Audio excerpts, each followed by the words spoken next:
Well, it's April now, and I've said this before. March Madness is over. We're crying on our couches. And I was listening to the radio, and they were saying this is the best 2 months of the year. I was actually listening to a podcast, right there. March Madness, it's gone, both women and men. And it was a close game for both of them. South Carolina got defeated by UCLA. A dominant performance by UCLA. And again, another huge loss when it comes to a big championship for South Carolina women's. But that's not why you're listening here on the Eli Show podcast. It's the UConn versus, the UConn game. And Michigan, they just outplayed them. The whole game, Michigan had that small lead, except for the very beginning. And it was Michigan who came out with the win. When it comes to the victory that Michigan had right there, I think it was well earned. Throughout the tournament, Michigan seemed like that top team, and Arizona was not far behind them. And it was like the championship was actually the Final Four.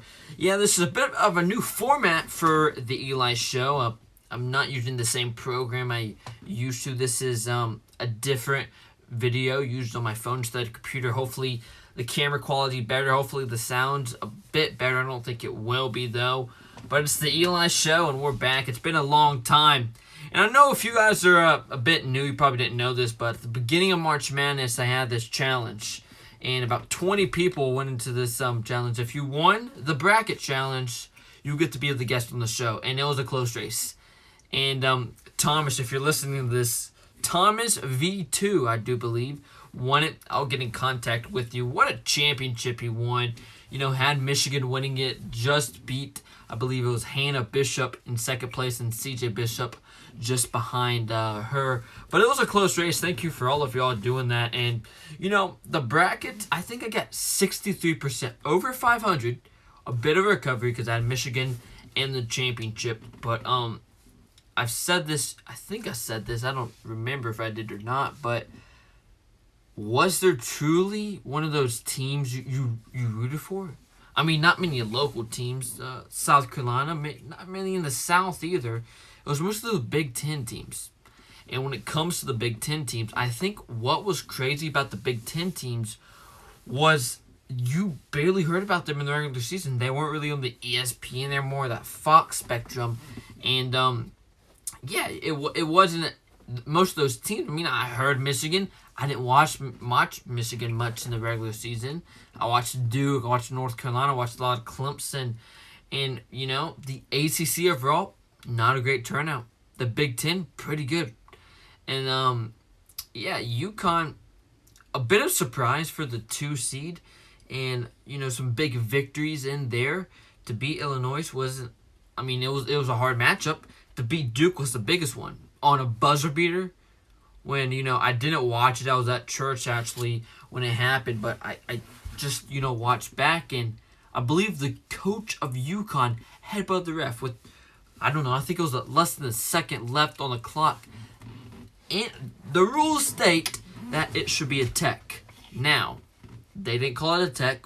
And that would have gave them the free throws that possibly could have won the game for Duke. Instead, the ref got in the moment, it was accidental. Still a tech, though, and played by the situation, not the call.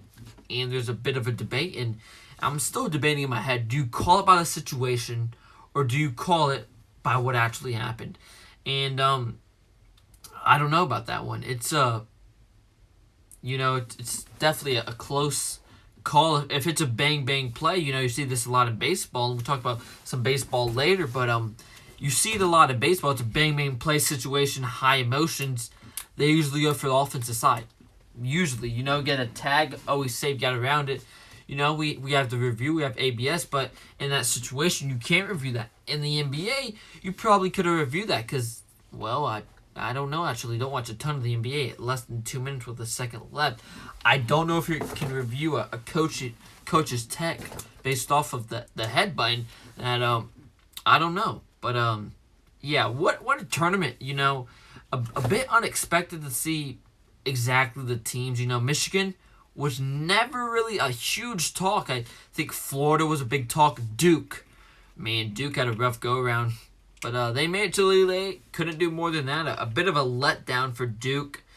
And then Arizona, they had a great squad. Just, couldn't pull it out against Michigan. A true champion right there at its best. And March Madness is over. Was it true madness like we're used to? Not quite. But was it amazing, especially with Thomas getting the victory? Thomas will be on the podcast shortly. Don't worry about that. Not this episode. Maybe episodes to come. And yeah, I won a lot of guests. And, my last guest, I think it was Baron McDowell, if you guys remember him, the race car driver. Man, he probably... he said this before, and I was just thinking about this. He has, if you don't go to our church, he leads a group for the 6th grade boys, which they're probably the smallest group. Guess what? Thomas, the champion, I believe he's in the 6th grade group. And, they're small. The smallest group to ever come into Edge.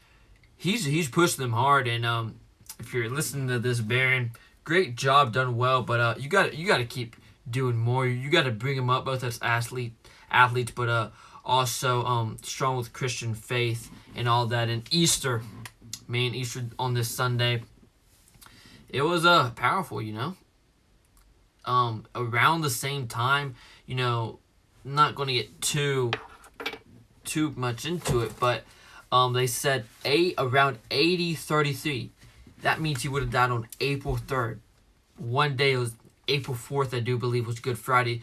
This is probably the closest it's been in a while to the actual historic timeline with Passover and all that. And, historians crazy. But, yeah, it's a bit crazy. But let's move on to some baseball. Said this before if you didn't watch the short. Tap of the helmet, or pitcher can also do it. ABS challenge. I got some clarification from the last one. Here's the thing. A team gets 2 challenges to do ABS on the offense or defense, but 2 as a whole. If you get it correct, you keep the 2. If you get it wrong, you take one of the 2. But the game hasn't gone by slower like people were debating it would go, and it hasn't gone by the way I think people would have thought, like, oh, take their time, look at the board. No, it's not. It's making it a lot more accurate. It's making a few, umps a little frustrated. And I believe it's like 3 seconds. They have 3 seconds. It's too quick in my mind. I guess MLB says bang, bang. But let's move on to the RC on it and the Ralph Chandler. Just coming from a great game against Blue Ridge, and we won. I believe it was 7-2, 7-3. Great game overall for the boys. And, we just, we lost 2 in a row. We were on a losing streak of 2 in a row. Haven't won a away game, but have won every single home game. And let's talk about some home field advantage. Now, personally, I think it plays a big role. Main sport, football. Football plays a huge role. I remember Clemson was like, I forgot the number. It was pretty high in home game, and we lost it against South Carolina. That one year, I forgot what year, but it was like 2 or 3 years in a row we had the home game because we just had electric. And now with college football transfers, I feel like the home game is going away. And baseball is a bit different. Baseball is more emotion. Most of it's mental. Most of it's mental. Most of it is mental. The training, everything that goes on through is mostly through your head when it comes to baseball. And I think that's a lot different from, you could say basketball. Basketball is a little less mental. And having, going, instead of spending 20, 30 minutes in a car or a bus, you get to be out there on the field already. You get to get hits. You get to do some fielding and all that. You have the feel. You have to feel for the fans, too. A lot more fans show up in home games. And, it brings the point. How much are they worth in today's age? Especially middle school and high school. Is a home game worth that much? Because, I've been watching Fountain in high school. They play great away, but they play best at home. The teams play best at home because they have the field. And the MLB, it's a bit different. They play so many games, and yeah, a lot go from home. But, looking at some stats, it's almost 50-50, right? Like, home, they get a lot of wins, but still get a lot of losses. It's the number, it's the feel. I think it's a bit different as you go. But even in college, you know, you don't get as many. You get a lot of road games. You get a lot of that. But sometimes, you know, I can help you. You know, you don't get the pressure like you do at home. You don't get your home fans watching you all the time. So, you know, I think this in my head that home games are powerful, but there will be a day and age where they're not meant as much as they used to. In football, baseball, basketball. Basketball is a huge one. I think one of the things is the women's, they have the first round. It's at, you know, almost like baseball, right? The top seeds get a home. They get to go at home, and it plays a huge role in the crowd. And I think every single women's team that hosted, they won. And they do that for baseball too. You know, it brings electric. It brings the fans closer instead of going to a neutral site, which I personally don't like a neutral site. In college football, I mean the 12-team playoffs, that first round, it's electric there. All of the teams that play at home, I think maybe one or two occasions that they've lost at home, but you just get that electric feel, and you know, it brings a different thing where I think 6-2, 6 wins at home, 2 away, and we have a lot more away games to go to, and I think it's the mental game. I think it's the mental game, and if you play for Bryson, Hillcrest, any of those teams that we've already played, or a team, or a good team, and you know, a lot of Bryson fans or Bryson students actually listen to this podcast, and we didn't play our best against that. I'll be honest. You know, our pitching wasn't great, hitting wasn't great, and you know, I'm not coaching. I don't think it was coaching at all. I think it was walks hurt us and errors hurt us. I made an error at first base, but you know, when we were at Hillcrest High School, in a different field, right? The field's much bigger there. The grass infield, slow infield, you know, a big outfield, and it was different. And even the mound was different. That hurt us a lot. It's this rectangle piece of artificial turf, and then home plate is also this baseball turf. We're not used to that. We play almost in sand fields. We play with the sand mound, not a piece of you know, the old rubber turf.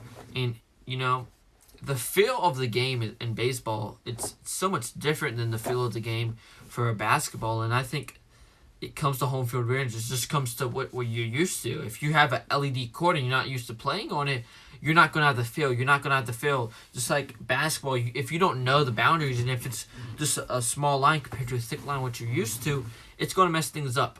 So home field advantage plays a big role in today's day and age. But sports, they're getting started. College baseball midway through.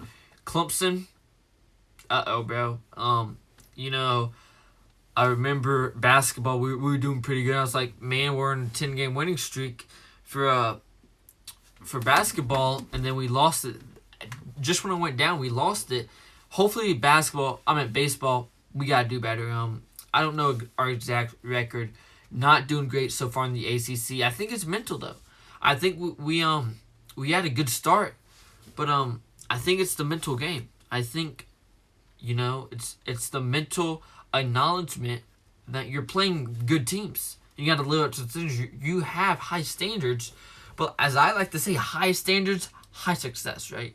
If you got that pressure, you use that to your advantage, and many people don't. But we have a minute left, and I just want to say historic few days with the Artemis 2 spacecraft going around the moon. Farthest people in space ever to go on the moon. We have a future in space, and you know, I want to be an aerospace engineer, if you didn't know, and yeah, building rockets to go to space, it's just cool. It's like the ocean. We haven't explored it, and human nature is to explore, and we're losing part of it. But we still have to keep exploring, and people say it's a waste of money, partially, but isn't a random war in Iran a waste of money? Not getting into the political things, but yeah, and I also got a picture frame of the original painting of Uphill Battle, thanks to everybody who's bought the book Uphill Battle, A Bear's Journey by Eli Show. Buy that on Amazon. But thanks. Keep climbing, and remember, some things aren't that important, well, home field advantage plays a big role. That's the Eli Show.